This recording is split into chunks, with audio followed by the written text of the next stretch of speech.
आप पांचवी पंक्ति भी समझ लो। पांचवी पंक्ति क्या है? I love everybody because I am nobody. मैं सबसे प्रेम करता हूं because I am nobody. Nobody का अर्थ है नो बॉडी, क्योंकि मैं शरीर नहीं हूं। ये पांचवी पंक्ति कौन यूनिवर्सल प्रेम के लिए कार्य करेगा? तो तेज प्रेम को समझना है, मूल चीज क्या है, उसे बचाना है। और हमें मौका मिलता है अलग अलग रिश्तों के द्वारा, उनके द्वारा आपको दर्शन करने का मौका मिलता है। कैसी सुंदर चीज है जिसे जानने के लिए इतने मौके तैयार होते हैं, मगर इंसान को ये पता ही नहीं है। तो पृथ्वी पर जो मिला समय है वो गवा बैठता है। तो एक कहानी से समझ लें। कहानी क्या कहती है कि एक सेठ जी है, उसके घर को आग लग गई है। सेठानी बाहर गई हुई थी, घर को आग लगी हुई है, और वो चिल्ला चिल्ला के बता रहा है लोगों को, जल्दी जाओ अंदर से तिजोरी लेकर आओ, जल्दी जाओ अंदर वो संदूक रखी है पलंग के नीचे, वो लेकर आओ। वो भी लेकर आते लोग, अरे जल्दी जाओ, वहाँ कागज़ पड़े हैं, चोपड़े पड़े हैं, बही खाते हैं, वो लेकर आओ। तो हर बार नौकर भाग रहे अंदर, कुछ लेकर आ रहे, अंदर जा रहे लेकर आ रहे। आग बढ़ते जा रही है, आग इतनी बढ़ गई, सेठ जी को जैसे कुछ याद आता है भगाता है। अरे जाओ, उसको याद आता है एक तोता भी मैंने पाला हुआ है, वो तो उधर ही टंगा हुआ है, जल्दी से बालकनी से लेकर आओ। फिर नौकर अंदर जाते हैं, तोते को भी लेकर आते। अंत में जब आग इतनी ज्यादा बढ़ गई कि अंदर कोई जा ही नहीं सकता, तब उसको याद आया कि मेरा बेटा कमरे में सोया हुआ है, उसका ख्याल ही नहीं आया। अब वो रो रहा है, चीख रहा है, सब बचा लिया, एक चीज नहीं बचा पाया। कौन सी चीज नहीं बचा पाया? जिसके लिए वो सारी चीजें थी, जिसके लिए वो सारी चीजें थी, उसको ही वो बचा नहीं पाया। वसीयत जिसके नाम करने वाला था, जिसके नाम पूरी वसीयत होने वाली थी, वही नहीं बचा, जिसके लिए सब कर रहा था।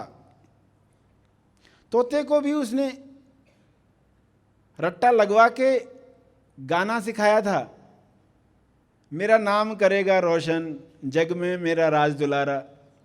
तोता याद दिलाए ताकि बेटे की। अब क्या होगा, तोता याद दिलाएगा? तोते को तो हैबिट है, वो तो ये गीत गाएगा और उसका दुख बढ़ेगा। कैसी मूर्खता हो गई।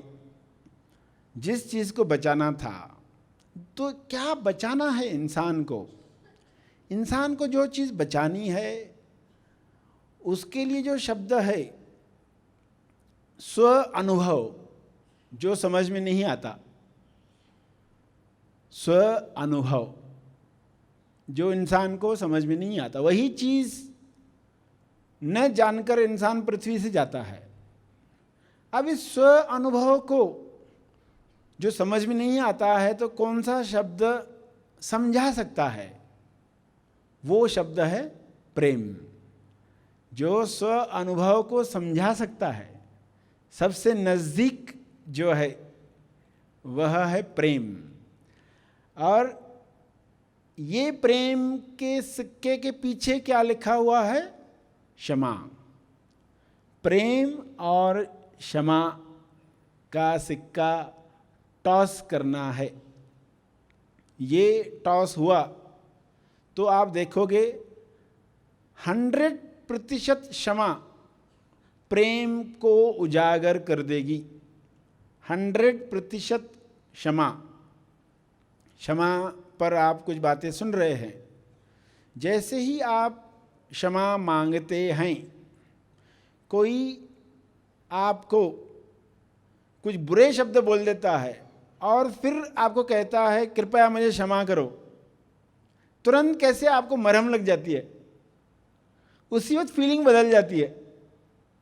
किसी ने लेटर में आपको 10 गालियां लिखी है और आखिर में लिखा, मैंने सिर्फ अपनी भड़ास निकाली, आप ऐसे नहीं हो मुझे मालूम है, मुझे क्षमा करो। अब पूरा लेटर पढ़ते वक्त कैसे मन में विचार आ रहे थे, इसको तो नहीं छोड़ूंगा, मगर अंत पढ़ते ही ठंडा हो गया पर्सन। क्या हुआ? सामने वाले ने क्षमा मांगी। क्षमा कैसी शक्ति रखता है, ये आपको अंदर मांगनी है ताकि सामने वाले के अंदर जो अवचेतन मन है, सबकॉन्शियस माइंड है, वहां तक बात पहुंच जाए। जब आप अंदर क्षमा मांगते हो तो सामने वाले के अंतर मन में वो बात पहुंचती है, गाली भी दो तो भी। तो क्षमा मांगने के साथ जो लकीरें काम कर रही है आपके बीच में, वे मिटना शुरू हो जाती है और प्रेम उभर कर आता है। क्षमा की डेप्थ हर एक ने समझनी है, जिन्होंने भी प्रेम का कानून समझना है। और लोग कहने के लिए तो कहते हैं अपने घर वालों को, दिन रात मेहनत कर रहे, किसके लिए कर रहे? तुम्हारे लिए ही तो कर रहे, तुम्हारे लिए तो कमा रहे हैं। मगर ईमानदारी से हर एक ने मनन करना है। ग्रे पीरियड में लोग मनन करते हैं। ग्रे पीरियड कब होता है? जब पर्सन मर रहा होता है मृत्यु शैया पर, या तुरंत मृत्यु के साथ ग्रे पीरियड होता है, जिसमें उसको पूरा जीवन दिखाई देता है, पूरा जीवन दिखाई देता है कि मैंने क्या क्या किया और कहाँ कहाँ मुझे क्षमा मांगनी थी और कहाँ मैंने अहंकार में ये नहीं किया। उस वक्त तो लोग इतना साफ देख पाते हैं। क्या ये पहले ही देखा जा सकता है? देखा जा सकता है। जो भी क्षमा साधना कर रहे हैं उन्होंने देखना शुरू किया है। जो भी क्षमा साधना शुरू कर चुके हैं वो मौत का इंतजार नहीं करेंगे, मृत्यु का इंतजार नहीं करेंगे। वे पहले ही इस पीरियड को, जिसको ग्रे पीरियड कहा गया है, जो हर इंसान देखता है, और तब समय कैसा होता है, तब वो ज्यादा कुछ कर नहीं पाता। जो उपस्थित है उनसे क्षमा मांगता है, मगर कितनी सारी बातें वो कह नहीं पाता। तो प्रेम को समझने के लिए क्षमा को भी समझना है।